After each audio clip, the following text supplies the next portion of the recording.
نماز معزز سامعین اکرام، آج کی ویڈیو میں آپ لوگ کے ساتھ نماز کے حوالے سے حضور اکرم صلی اللہ علیہ وسلم کا کافی پیارا حدیث پاک شیئر کرنے والا ہوں۔ تمام اہل مسلمہ سے درخواست ہے کہ اس حدیث کو توجہ کے ساتھ سنیے۔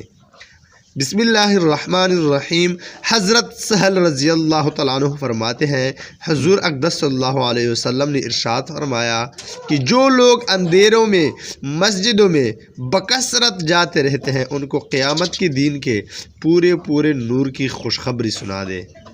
معزز سامعین کرام، فائدے میں لکھا ہے یعنی آج دنیا میں اندھیری رات میں مسجد میں جانے کی قدر اس وقت معلوم ہوگی جب قیامت کا ہولناک منظر سامنے ہوگا اور ہر شخص مصیبت میں گرفتار ہوگا۔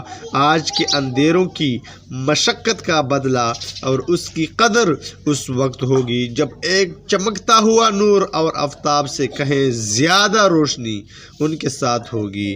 ایک حدیث میں ہے کہ وہ قیامت کے دن نور کے ممبروں پر ہوں گے اور بے فکر اور لوگ گھبراہٹ میں ہوں گے۔ ایک حدیث میں ہے کہ حق تعالی شانہ قیامت کے دن ارشاد فرمائیں گے کہ میرے پڑوسی کہاں ہے؟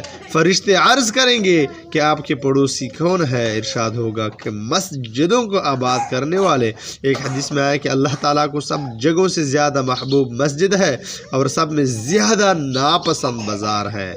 ایک حدیث میں ہے کہ مسجد جنت کی باغ ہے۔ ایک صحیح حدیث میں وارد ہے، حضرت ابو سعید رضی اللہ تعالیٰ عنہ حضور صلی اللہ علیہ وسلم سے نقل کرتے ہیں، جس شخص کو دیکھو کہ مسجد کا عادی ہے تو اس کے ایماندار ہونے کی گواہی دو۔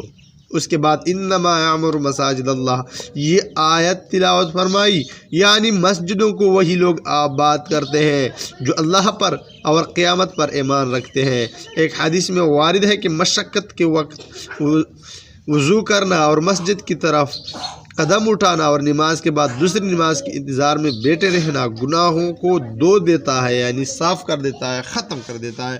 وآخر دعوانا ان الحمدللہ رب العالمین۔